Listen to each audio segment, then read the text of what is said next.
Jesucristo. Hiniling niya sa Panginoong Yesus na huwag na siyang bumalik pa sa lupa.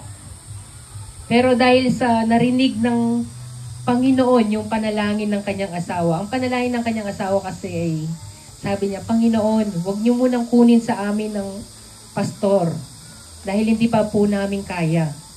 Kaya nga iniulat ng anghel sa ating Panginoon yung panalangin ng kanyang asawa. At sabi ng Panginoon, alam ko yung panalangin ng kanyang asawa. Kaya nga ang sabi ng Panginoon, hindi muna kita kukunin. Ibabalik muna kita sa lupa. Pero ang sabi ng pastor, ayoko nang bumalik sa lupa.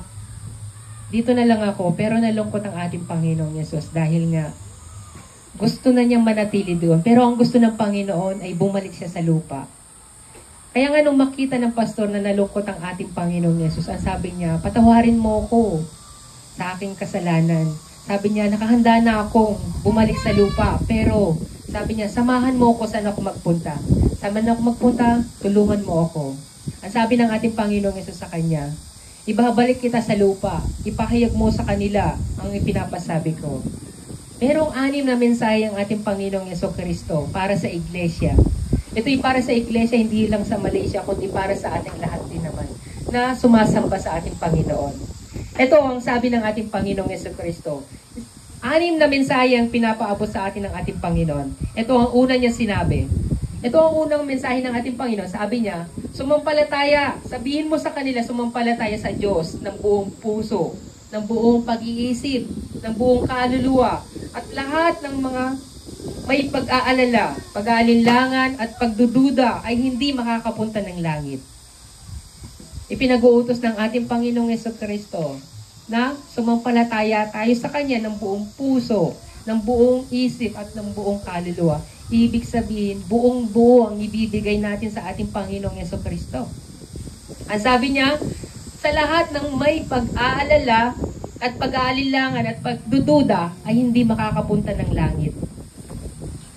Alam naman natin na ang bawat isa sa atin ay dumaranas ng mga pagsubok sa buhay natin.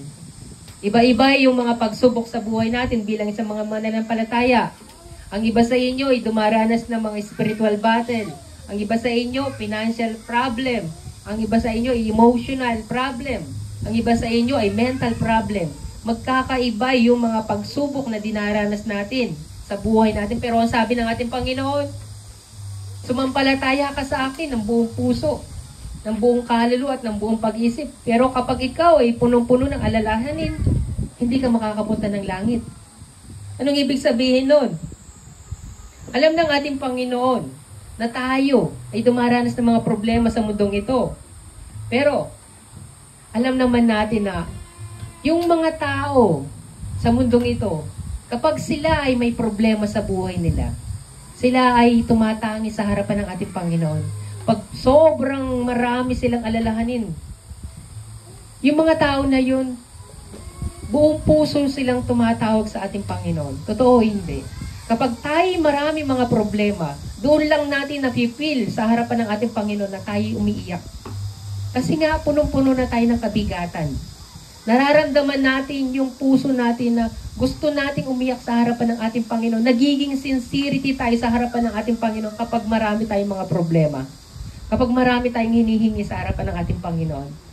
Pero kapag ang isang tao nakuha na niya ang kanyang kahilingan, masaya na siya. Hirap na siyang tumangi sa harapan ng ating Panginoon. Kaya nga masasabi ko, mas mabuti sa isang tao na dumaranas siya ng mga pagsubok. Bakit? Tuwing may pagsubok ang isang tao, nakakaiyak siya sa harapan ng ating Panginoon. Kapag may problema ang isang tao, tumatawag siya sa pangalan ng ating Panginoon. Pero ang isang tao na walang problema, hindi na siya makakatawag sa Panginoon. Tatawag man siya, wala sa kanya yung buong puso. Wala sa kanya yung buong pag-iisip, wala sa kanya yung buong kaluluwa. Sa pagtawag niya sa harapan ng Panginoon. Tignan ninyo ang mga mayayaman. Ang mga mayayaman, anong hinihiling nila sa Panginoon? Palaguin lalo ang kanilang business. Pagpalain sila lalo. Pero, hindi sila nakakaramdam ng pagsisisi sa puso nila. Anong dapat nilang hilingin sa Panginoon gayong nasa kanila na ang lahat ng bagay? Paano pa sila makakatangi sa harapan ng Panginoon? Gayong wala silang pinoproblema. Ang tanging kahilingan nila is patuloy na pagpalain ng Panginoon ng kanilang business para sila yumaman. Pero tignan nyo, sinasabi ng ating Panginoon sa mga mahihirap. Ang sabi ng ating Panginoon, mapalad ang mga mahihirap.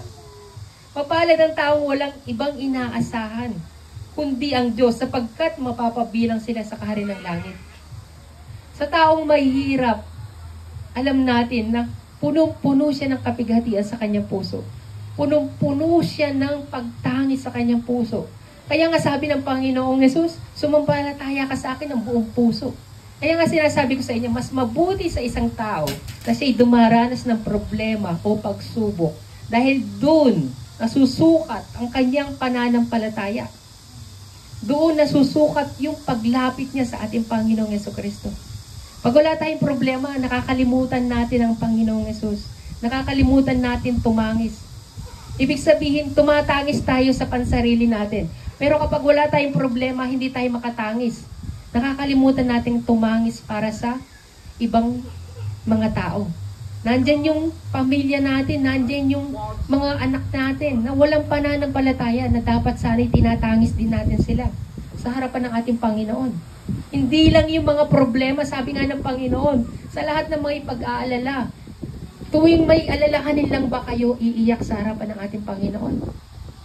Hindi ba maaring umiyak kayo sa inyong mga kasalanan? Hindi ba maaari kayong lumapit sa harapan ng ating Panginoon, maging sincerity kayong manalangin na, Lord, patawarin mo po ang aking pamilya, patawarin mo ang aking anak, patawarin mo ako. Dahil hindi na ako nakakaiyak sa iyong harapan. Pero pag ang isang tao maraming problema, Lord, tulungan mo ako, bakit di mo ako tinutugon? Doon lang siya nakakaiyak sa harapan ng ating Panginoon. Pero kapag natugunan na siya ng ating Panginoon, wala na. Masaya na ang puso niya, wala nang kabigatan sa puso niya. Para sa akin, mas mabuti pa ang isang tao dumaranas ng pagsubok. Doon, tumatatag ang kanyang pananampalataya.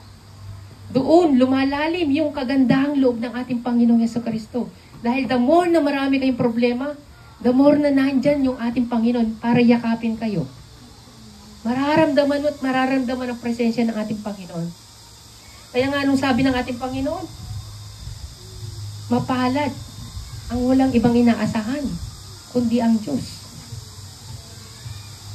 Kaya nga, ang paglapit at pananampalataya natin sa ating Panginoong Jesucristo ay hindi pagiging sagana sa buhay.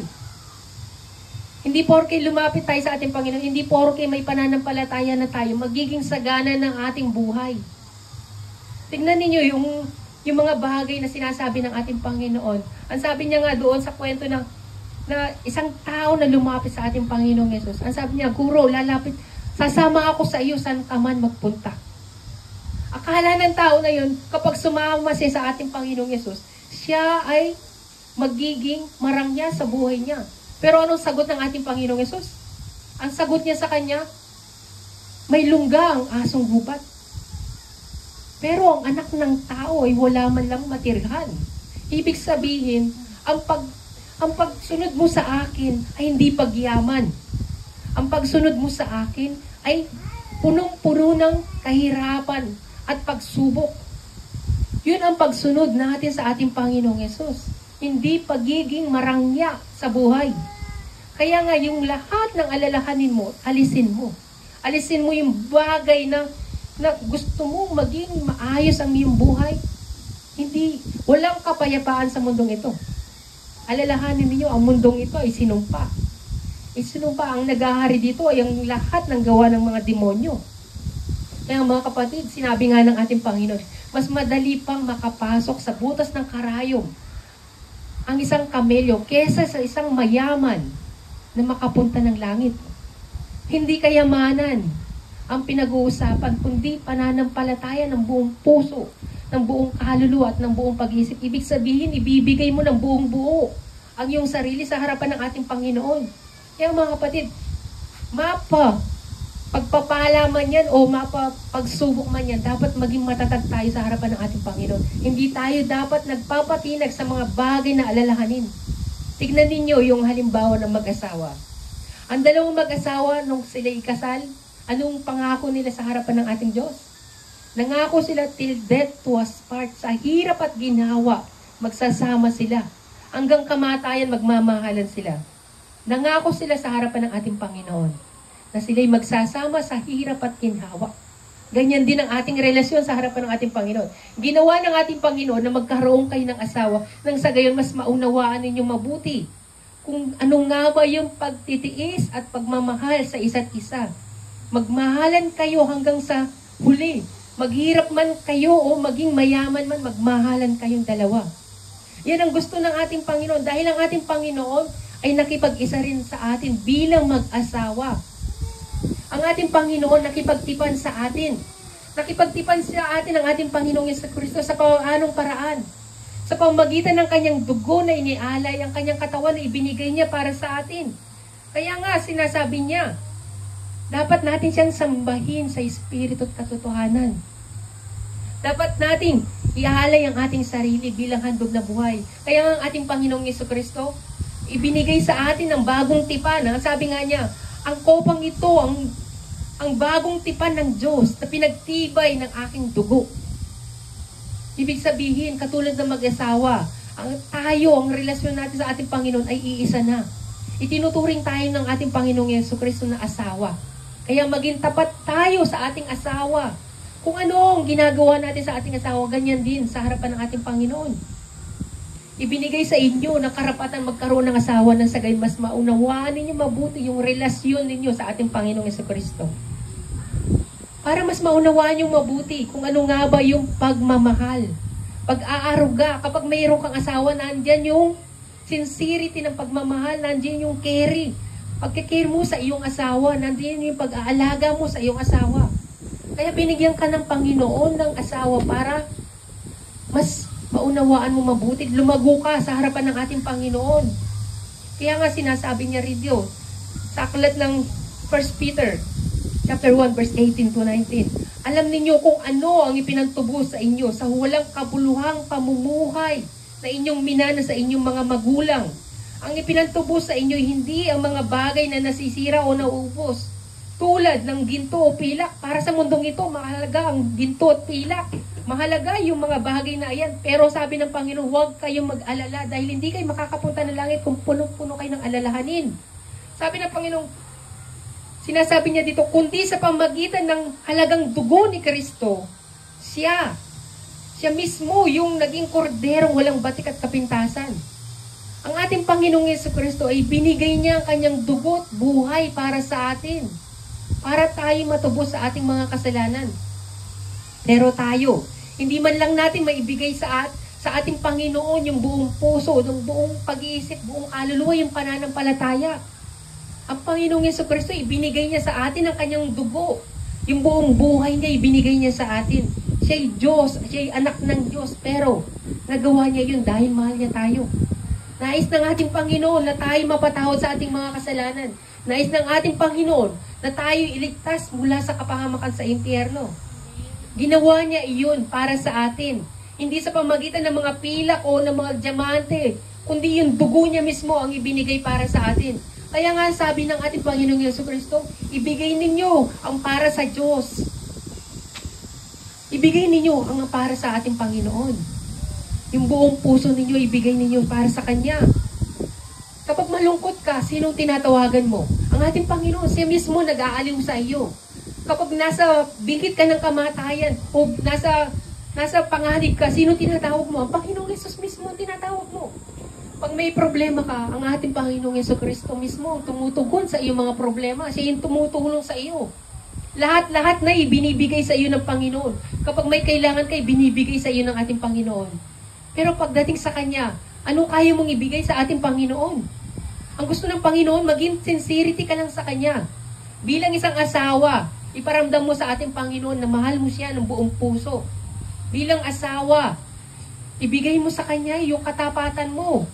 Kaya nga, sinasabi nga ng ating Panginoon, mahalin mo siya ng buong puso, ng buong pag-iisip at ng buong kaluluwa. Yan ang nais ng ating Panginoon para sa ating lahat. Ito ang sabi niya. Ito pa ang pangalawa. Sabihin mo sa mga tao na maging tapat sila sa pagtitipon sa pagsamba nila sapagkat yun ang pagkakataong ako'y nagliliwanag. Ang sabi ng Panginoon, maging tapat sila sa pagtitipon, sa pagsamba. Doon ako magliliwanag sa kanilang mga mukha at hahanapin nila ang aking mukha. Ako ay lubhang nalulugod sa aking mga anak na sumasamba sa bahay-sambahan. Minsan lang sa isang linggo tayo sumamba sa harapan ng ating Panginoon. Sabi ng ating Panginoon, Monday to Saturday magtrabaho kayo. Pagdating ng linggo, ito'y araw ng pamamahinga. Ito'y para sa akin. Nilikha ang mundo. 6 na araw pagdating ng linggo. Nagpahinga ang ating Panginoon. Ito'y itinuring niyang banal. Banal ang araw na ito. Kaya nga, ang para sa Diyos ay ibigay ninyo. Itong araw ng linggo na ito, ibigay ninyo sa ating Panginoon. 6 na araw kang pinagpala ng Panginoon. Ibinigay niya lahat ng kailangan mo. Ibinigay niya yung hininga mo. Ibinigay niya yung kalusugan mo. Lahat-lahat ng kahilingan mo, ibinibigay sa iyo. Pagdating ng isang araw lang na linggo, hindi mo pa maibigay sa Panginoon. Ibigay mo sa harapan ng ating Panginoon ang para sa Kanya. Sabi nga ng ating Panginoon, subalit dumarating na ang panahon, at ngayon na nga, na ang mga tunay na sumasamba sa Kanya ay sasamba sa Kanya sa Espiritu at katotohanan. Sapagkat yan, ang pagsambang nakakalugod sa Ama. Ang Diyos ay Espiritu, kaya dapat siyang sambahin sa Espiritu at katotohanan. Paano natin sasambahin ang ating Panginoon? Minsan na lang tayo sumamba sa Kanya. Punong-puno pa tayo ng kabigatan, alalahanin sa puso natin. Bakit hindi natin iwanan lahat ng alalahanin na yan? Kaya nga sabi niya, sumampalataya ka sa akin ng buong puso. Iwanan mo yan sa iyong tahanan. Ang puntahan mo. Excited ka dapat magsimba sa harapan ng ating Panginoon. Buong linggo kanyang pinagpala. Minsan mo lang makikita ang ating Panginoon. Minsan mo lang siya mapupurihan, mapapasalamatan. Mas higit ka. 6 na araw nagtrabaho sa iyong Panginoon. Pero ikaw isang araw lang, hindi mo maibigay. Hindi mo pa maibigay ang best mo sa harapan ng ating Panginoon. Kaya nga, ibigay natin ang the best natin tuwing araw ng linggo sa harapan ng ating Panginoon. Yung pagpupuri, pagsamba, ibigay natin. Alisin natin yung lahat ng alalahanin natin sa puso natin. Minsan, madalas sinasabi ko sa inyo sa pag-awit, pumili kayo ng mga kanta na makapagdamdamin. Bakit? Napakaraming kanta na sirkular, na awitin, na basta lang inaawit ng isang tao.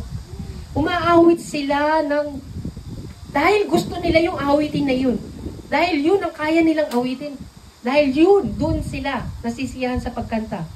Pero, anong sabi ng ating Panginoon? Mag-awitan kayo ng mga salmo, ng mga himno, at ng mga espiritual na awitin. Buong puso kayong umawit ng magpuri sa ating Panginoon. Hindi dahil gusto mo, hindi dahil yan ang style mo, ganyan ang aawitin mo. Lagi ko sinasabi sa inyo, pumili kayo ng kanta na mula sa puso, kakantahin ninyo ng buong puso. Yung aawit ka sa harapan ng ating Panginoon na ikaw mismo sa puso mo, inaawitan mo ang Panginoon, yung damdamin mo mismo, nangungusap ka sa harapan ng ating Panginoon. Ipinapakita mo sa harapan ng ating Panginoon, pasasalamat sa buong linggo na kayo'y pinagpala ng ating Panginoon. Pasasalamat, pagpapaalala sa kagandahang loob ng ating Panginoong Jesucristo para sa ating lahat. Hindi yung kakanta lang kayo na basta-basta, na walang damdamin. Kakanta kayo na gusto niyo lang itong kantang ito. Maraming kanta na Christian song, pero circular na maaawitin. Merong isang tao na nakapunta ng langit. Kumakanta siya, maganda ang boses niya. Pero rapper. Kumakanta siya ng papuri sa ating Panginoong Yesus. Ano sabi ng Panginoong Yesus sa kanya? Hindi ko tinatanggap yung mga papuri niyo.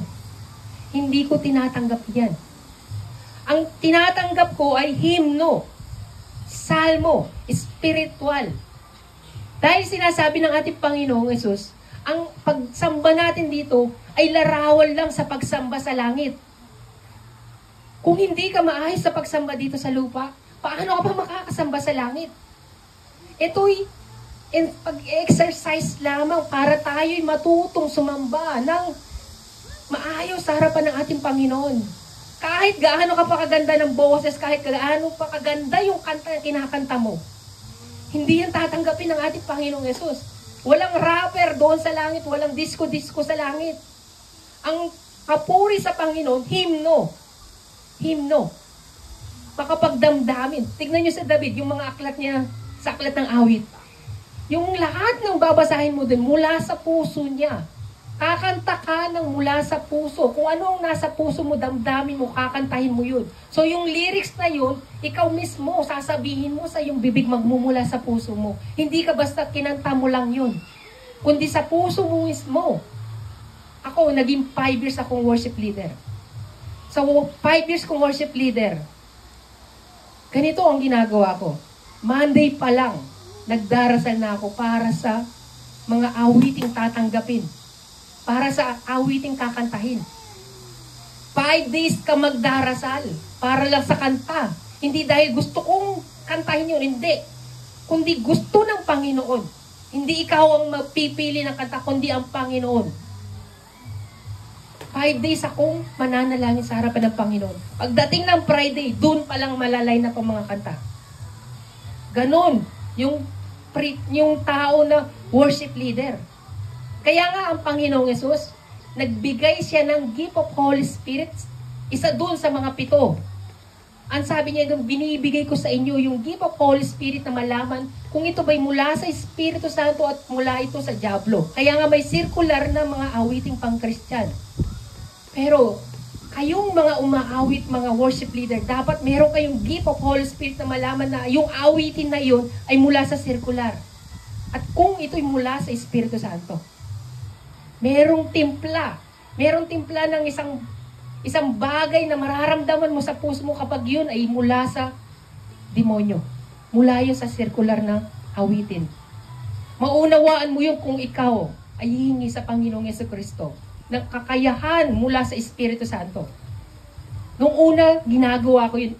Pumipili ako ng kanta. Pero nung since tinanggap ko yung isang bagay na mula sa Espiritu Santo, alam ko yung awiting circular at alam ko yung awiting mula sa ating Panginoon.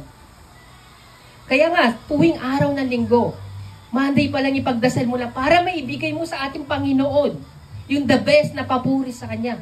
Minsan lang sa isang linggo. Kaya nga ang ating Panginoong Isus, nilikha niya si Lucifer na parang napaka-perfecto. Kasi siya yung worship leader. Kaya nga mga worship leader, dapat maging perfect lahat ng iyan. Sabi nga ng Panginoon, ako'y banal. Dapat sambahin niyo ako bilang isang banal. Hindi niyo makikita ang Panginoon kung hindi kayo magiging banal. So paano niyo ma-achieve yung kabanalan niyo, yung presensya niya, kung hindi kabanalan ang kakantahin ninyo? Ang mga awitin sa langit, sa palagay niyo ba, mga circular? Hindi. Hindi circular ang mga awitin doon. Awiting makalangit. So dito pa lang ini-exercise na tayo ng ating Panginoon kung paano tayo sasamba sa Kanya. Para pagdating ng langit, alam niyo na kung paano kayo sasamba sa Kanya. Spiritual na makabanal. Kaya nga, lagi niyong isipin, tuwing kayo ay pipili ng kanta, Lord, ito ba'y kalooban mo o ito'y mula sa demonyo? Kung ito ba'y magiging katanggap-tanggap na pagsamba sa iyo o hindi? Kaya nga yung mga awitin na yan, isipin nyo, damdamin ninyo sa puso ninyo, hindi lang dahil gusto nyo, hindi dahil yan ay kaya ninyo, hindi. Kundi, Lord, ito ba'y maaari naming awitin para sa iyo bilang pasasalamat. Ang worship leader, hindi siya yung pumipili ng kanyang kanta. Kundi, siya lang ang nagli-lead. Ibig sabihin ng worship leader, nagli-lead ka lang. Hindi ikaw ang pipili para sa iyong sarili. Ililid mo yung mga miyembro mo para sila mismo, kayong lahat ay aawit ng papuri sa ating Panginoon. Hindi lang ikaw yung na-bless. Hindi yung ikaw lang nakakaalam. Tapos yung mga miyembro hindi nakakaalam ng kanta. Paano tatanggapin ng Panginoon yung papuri na iyan? Kung ikaw lang nakakaalam ng awitin. Kaya nga sinasabi ko sa inyo, kahit paulit-ulit pa yung kanta na yan, kahit isang buwan pa natin paulit-ulit na kanta, basta dito sa puso nagmumula ang pagkanta. Yun ang katanggap-tanggap na papuri para sa Panginoon. Hindi yung gusto lang natin. Kaya mga kapatid, sa ating pagsamba, isipin natin, unahin natin ang ating Panginoon. Yan ang nais ng ating Panginoon. Kaya nga sabi niya sa pangalawa niyang kahilingan, maging tapat kayo sa pagtitipon, sa pagsamba ninyo sa akin. Yun ang nais ng ating Panginoon. Ipasabi mo sa mga iglesia. Sabi nga ng ating Panginoon, alang-alang sa masaganang habag ng Diyos sa atin. Ako'y nakikiusap na ialay ninyo ang inyong sarili bilang isang handog na buhay, banal at kalugod-lugod sa Diyos. Ito ang karapat-dapat na pagsamba natin sa Diyos. Yung buong buhay natin, yung buong buo, yung sarili natin, ihandog natin tuwing araw ng linggo. Alisin muna natin yung mga alalahanin natin. Si Lord nang bahala dyan. Si Lord nang bahala magpala sa atin. Siya nang bahala sa lahat-lahat. Kung kayo'y may kumikilala kayo sa ating tunay na Diyos, kung naniniwala kayong may Diyos, alisin nyo yan.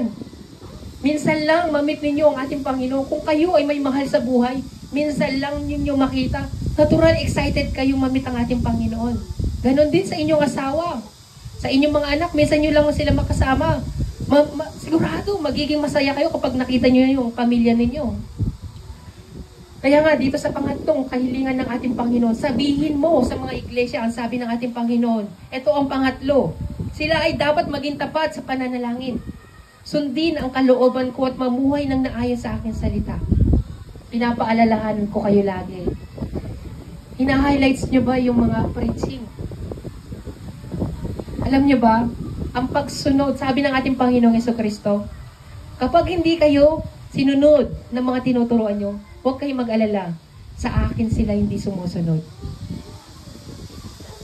Hindi. Tagapagsalita lang ako ng ating Panginoon. Ang sabi ng Panginoon, kapag hindi kayo pinakinggan, ako ang hindi nila pinapakinggan. Kaya nga sabi ng ating Panginoon, ang hindi tumatanggap sa akin, ay hindi rin tumatanggap sa ating Diyos. Ang ako'y kinakahiya nila, ikakahiya ko rin sila. Ang hindi tumutupad ng aking mga salita, ay hindi sila karapat-dapat sa langit. Kaya nga itong mga utos ko sa inyo, kala nyo ba ako lang? Ako rin naman nag-highlights din naman. Tayong lahat ay sumusunod sa utos lang ng ating Panginoon. Kaya nga mga simpleng bagay na utos ng ating Panginoon, kung hindi ba niyo pa masunod, yung mga simpleng bagay, paano niyo pa masusunod? Yung mga bagay na mas malaki pa. Kaya nga sabi ng ating Panginoong Jesucristo kay Nicodemo, kung yung mga bagay na dito pa lamang hindi mo na maunawaan, paano pa kaya yung mga bagay sa langit? Kung dito pa lamang hindi nyo na sinusunod yung mga salita ng ating Panginoon, paano nyo pa masasabing pupunta ka ng langit? Kaya nga, mga kapatid, sabi ng ating Panginoon, mamuhay kayo ng naayon sa aking mga salita. Sa simpleng pag-highlights ninyo, nababasa na ninyo yung salita ng Diyos. Sa simpleng pag-highlights lang ninyo, nagpapaalala sa inyo ng ating Panginoong Jesucristo. Pagbukas ninyo, makita ninyo naka-highlights. Doon sa pamamaraan na yun, nangungusap ang ating Panginoon sa inyo. Dahil naka-highlights na siya. Naka-file na yung mga salita niya, naka-ready na, ibig sabihin naka-ready na. Pagdating ng kapighatian, pagbukas mo ng Biblia, doon tatama yung problema mo, doon tatama yung pangungusap ng Panginoon dahil naka-highlights na. Ibig sabihin na ibigay na sa inyo ng ating Panginoon ang kanyang mensahe. Pero kayo lang hindi na sumusunod, hindi kayo nakikinig sa ating Panginoon. Ang sabi niya, kung sinasabi natin tayo walang kasalanan, dinadaya natin ang ating sarili at wala sa atin ang katotohanan. Kaya nga sabi ng ating Panginoon, anong utos niya? Sabihin mo sa mga iglesia na maging tapat sila sa pananalangin. Kapatid, sa bawat araw maging tapat tayo sa pananalangin, hindi lang sa paghingi ng mga bagay na gusto natin. Maging tapat tayo sa pananalangin sa harapan ng ating Panginoon. Humilingi tayo ng kapatawaran sa ating mga kasalanan. Hingin natin sa bawat pagdarasal natin sa bawat araw na tayo ipatawarin ng ating Panginoon. Kaya nga sabi ng ating Panginoon, ang nagsasabing nakikilala ko siya, ngunit hindi naman sumusunod sa kanyang mga utos ay sinungaling at wala sa kanyang katotohanan.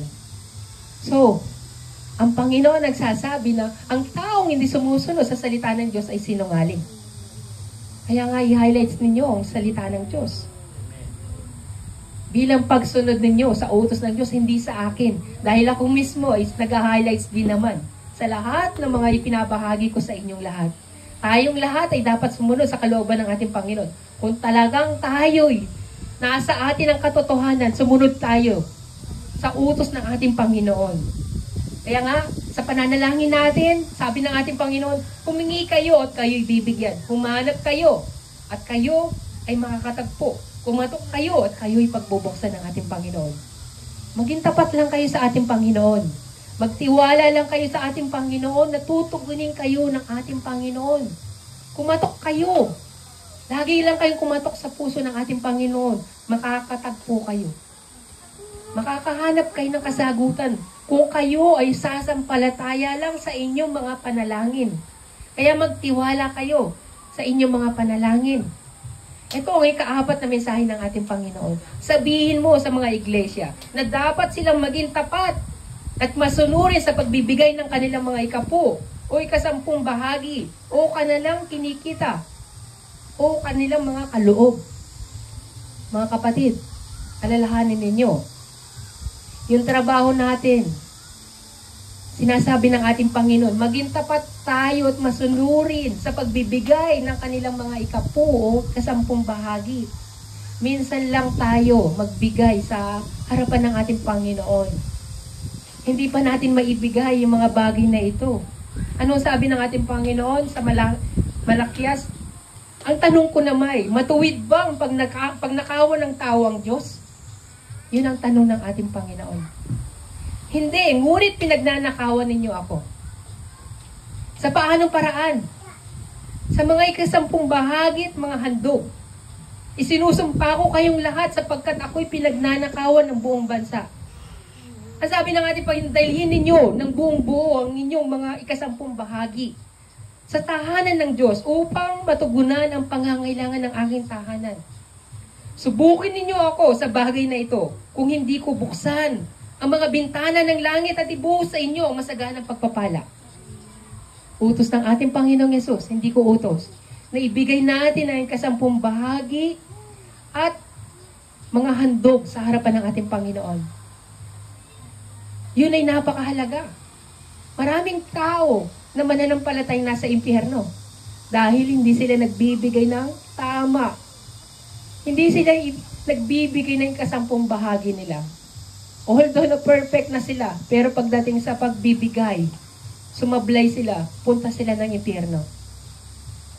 Akala ko noon, dati ginagawa ko yan. Dahil napakarami namin mga suliranin patungkol sa pinansyal. Nakaisip ako ng paraan. Sabi ko, hindi na ako magbibigay ng kasampung bahagi. Hindi na rin ako magbibigay ng offering. Para pagdating ng, hindi na ako masya-shorts. Hindi na kami magkukulangan, hindi na kami mangungutang pa. Hindi na ako magbibigay ng ikasampung bahagi. Maunawaan naman ako ng aking Panginoon. Pero, sunod-sunod yung problema. Mas lalong dumami ang problema, mas lalong dumami yung mga bayarin. Biglang pumasok yung mga sakit, biglang pumasok yung mga emergency. The more na hindi ka nagbibigay sa harapan ng Panginoon, dumarami yung mga problema sa buhay. Kaya nga sabi ng Panginoon, maging tapat ka't masunurin. Ibigay mo ang kasampung bahagi. Alam niyo kung bakit tayo nagbibigay? Bilang patunay na tayo sumasampalataya sa ating Panginoong Jesucristo. Nagtitiwala tayo sa Kanya. Kaya nga sabi ng Panginoon, nagtanong siya, tama ba na naninirahan kayo sa mga magaganda at maayos na bahay? Ngunit wasak na wasak naman ang aking templo. Hindi ba ninyo napapansin ang nangyayari sa inyo? Yun ang sinasabi sa inyo. Ang tanong ng ating Panginoon, hindi ba ninyo napapansin ang nangyayari sa inyo? Habang hindi kayo nagbibigay, dumarami din. Habang pinagdadamutan ninyo ako, dumarami palalo yung mga problema ninyo sa buhay ninyo. Lalong dumarami.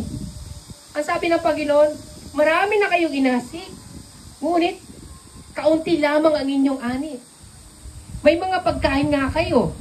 Pero kakaunti naman, hindi naman nakakabusog. May alak nga kayo. Pero hindi naman nakakalasing. Hindi yan nagbibigay sa inyo kasi yan. May damit nga kayo. Pero, giniginaw pa rin naman kayo.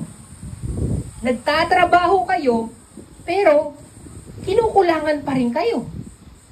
Yun ang sabi ng ating Panginoon. Alam niyo ba kung bakit? Ang tanong ng ating Panginoon, bakit ganyan ang nangyayari sa inyo? Hindi ako nasisiyahan sa inyong mga ginagawa. Kahit pagtrabaho tayo na magtrabaho, dahil ako mismo, iniisip ko, magtatrabaho ako ng linggo para kumita ng mas maraming pera. Yun ang nasa isipan ko para mabayaran ko na yung mga utang ko. Para kumita ako ng marami. Pero, ang Panginoon, hindi pa rin nasisiyahan. Mas dumarami pa rin yung problema, gastusin. Dahil inuuna ko yung pansarili ko. Sa sarili kong kakayahan. Doon ko inilalagay. Pero, nung na-realize ko na dapat ma-shorts man tayo, dapat pa rin kung magbigay, maging tapat ka pa rin sa ikasampung bahagi mo at yung mga offering. Alam niyo ba, nung nag-umpisa kami magbigay ng ikasampung bahagi, lahat nababayaran, kahit zero balance yung pera namin. Zero balance, at least wala ka nang binabayaran. Sa buong buwan na ito, wala ka nang problema babayaran. Kahit zero balance ka pa, naibigay mo sa Panginoon ng ikasampung bahagi. Ang Panginoon, pinrovide ang lahat. Wala ka nang problema sa buong buwan.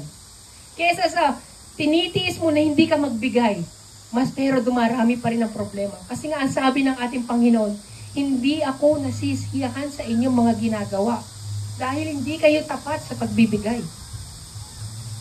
Kahit na tayo, sabihin man natin na tayo ay tumulong sa mga simbahan, sa ibang simbahan, yan ay hindi ikasampung bahagi maituturing sa harapan ng ating Panginoon. Ang ikasampung bahagi, kung saan ka nakikinig ng salita ng Diyos. Kaya nga sabi niya, yan, dapat bahagian ng lahat ng mga pagpapalang tinatamasa, ng mga tinuturuan, ang sabi ng ating Panginoon, ang mga nagtuturo ng salita ng Diyos.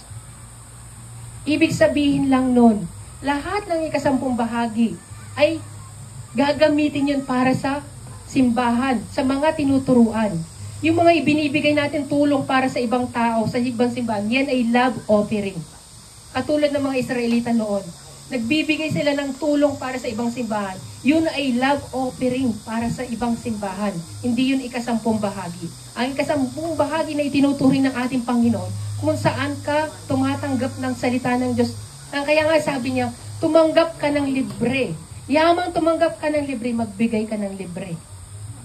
Magbigay ka sa harapan ng ating Panginoon. Kaya nga yung paghahangad natin na magkaroon ng simbahan, sabi ng ating Panginoon, maayos ang inyong tahanan, pero wasak naman ang templo. Paano tayo magkakaroon ng simbahan kung hindi tayo makakapagbigay sa harapan ng ating Panginoon? Tayo pinagpapala ng ating Panginoon. Kaya dapat din tayo magbigay sa harapan ng ating Panginoon. Kaya nga, sa buhay natin, ang ating Panginoong Jesucristo, ibinigay niya ang para sa atin. Ibinigay niya ang kanyang sarili bilang katubusan ng ating mga kasalanan. Dapat din tayo magbigay sa harapan ng ating Panginoon. 10 bahagi lang hinihingi sa atin ng ating Panginoon. Pero siya, binigay niya ang kanyang buong-buong sarili. Kahit na siya anak ng Diyos, naging tapat ang ating Panginoon para sa atin. Pero tayo dapat din tayo maging tapat sa Kanya. Mapahirap man yan o pagpapala man yan, maging tapat tayo sa pagbibigay sa harapan ng ating Panginoon. Ibinigay niya sa atin yung bugtong na anak ng ang ating Panginoong Hesus upang tayo matubos lang sa ating mga kasalanan. Kaya nga, sabi nga ng ating Panginoon, dahil sa ang mga anak na tinutukoy niya ay tao, naging tao rin si Jesus at tulad nila ay may laman at may dugo.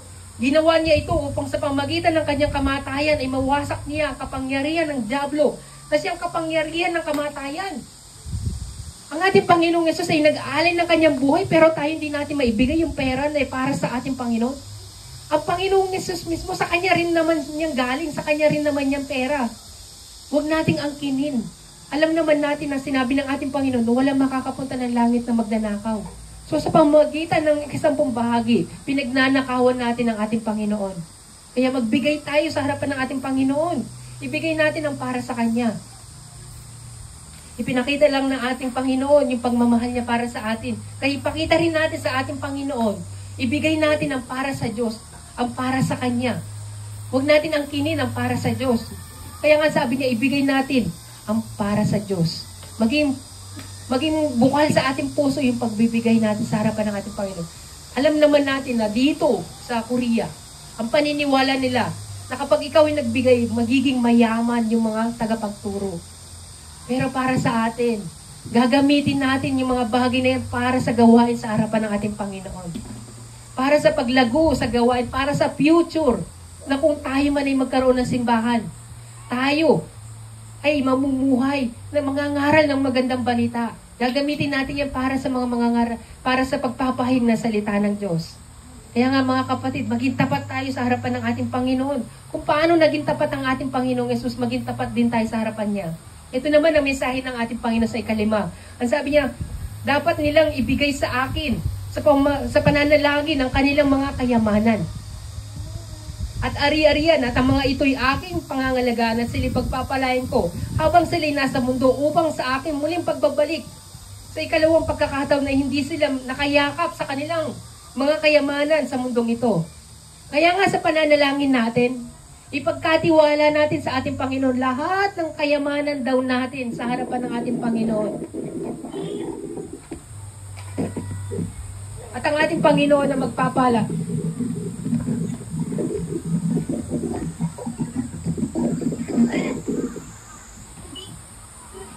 Ibigay natin sa harapan ng ating Panginoon lahat ng mga kahilingan natin. Ang Panginoon mismo ang magpapahala sa buhay natin. Huwag nating isipin na itong mga bagay na niyayakap natin na ito yung mga kayamanan. Isipin na lang natin sa harapan ng ating Panginoon. Hilingin natin sa ating Panginoon na patuloy na ingatan ng ating mga pamilya. Kung itinuturing natin na kayamanan ng ating mga pamilya, ibigay natin sa ating Panginoon upang iyan ay pangalagaan ng ating Panginoon. Kung yung mga business natin, yan ay ibigay natin sa ating Panginoon. Huwag natin yakapin, sabi nga ng ating Panginoon. Huwag niyong yayakapin yan. Ibigay niyo sa akin. Kasi nga, sa muli kong pagbabalik ay hindi kayo nakayakap sa mga bagay na kayamanan ninyo. Kaya nga, sa ating pananalangin, hilingin natin sa ating Panginoon, Lord, pagpalain niyo po, kayo na pong bahala sa aking mga pamilya, sa aking mga anak, sa aking trabaho. Pagpalain niyo po nawa ang lahat. Kayo na pong bahala magpala sa lahat ng aking mga itinuturing na kayamanan. Huwag tayo magtiwala sa mga bagay na meron tayo. Kaya nga sabi ng ating Panginoon, mga kapatid, hindi kayo maaaring maglingkod ng sabay sa kayamanan sa Diyos sapagkat kapupuotan ninyo ang isa at iibigin ng kalawa. Paglilingkuran ng tapat ang isa at hahamakin ang kalawa. Sapagkat nasaan? Nasaan ang inyong puso, nandoon din ang inyong kayamanan. Kaya nga, huwag nating ibigay. Huwag nating ibigay yung bagay na yan. Huwag nating yung puso natin. Yung kayamanan na yan. Dapat ang kayamanan natin ay nasa langit mismo. Gumawa tayo na mabuti ng sagayon, tayo pagpalain ng ating Panginoon. Huwag nating ikabalisay yung araw ng bukas. Ang Panginoon mismo ang magpapahala sa atin sa araw ng bukas. Kaya nga, sa ating pananalangin, sabi nga ng ating Panginoon, tinuruan tayo ng ating Panginoon na manalangin, bigyan mo kami ng pagkain sa araw-araw. Huwag nating ikabalisay yung araw ng bukas. Hilingin natin sa ating Panginoon na tayo'y pagpalain niya sa araw ng bukas. Ganyan tayo dapat manalangin sa harapan ng ating Panginoon. Umasa tayo, ibigay natin sa ating Panginoon lahat ng mga kahilingan natin. Ipagkatiwala natin sa harapan ng ating Panginoon. Ang ika-anim na mensahe ng ating Panginoon, sabihin mo sa iglesia na sila'y dapat maging handa at alerto sapagkat ako'y babalik na sa lalong madaling panahon. Magiging maaga kaysa kanilang inaasahan. Ang sabi ng ating Panginoon, mas magiging maaga ang pagparito ng ating Panginoong Jesucristo.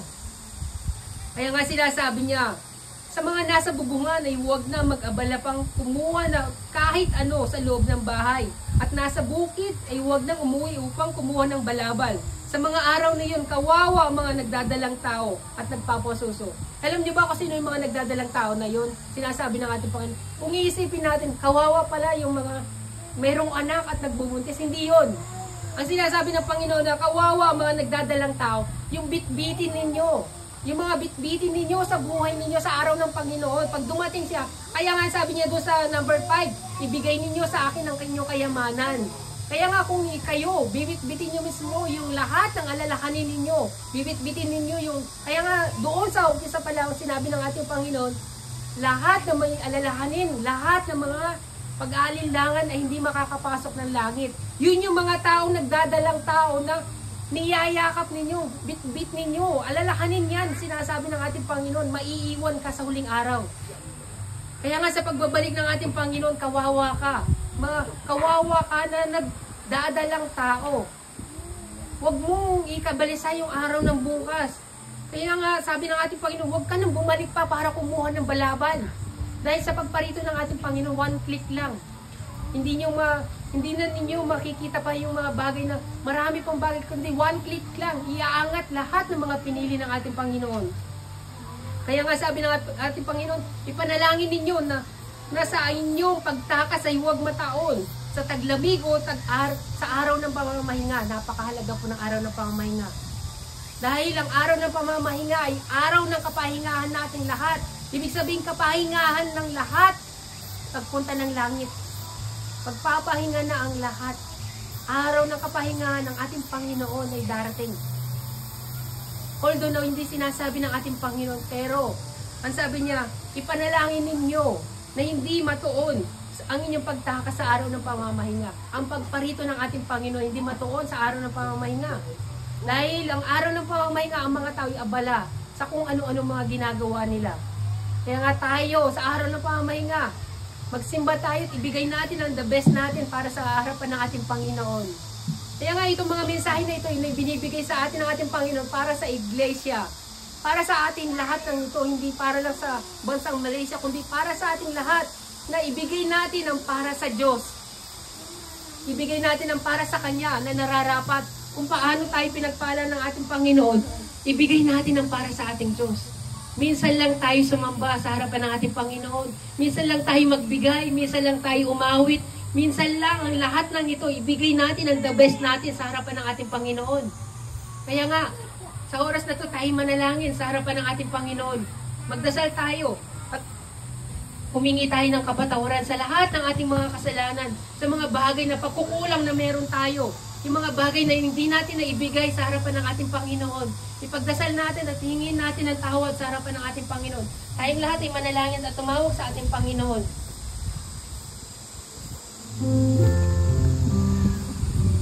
Panginoon, maraming salamat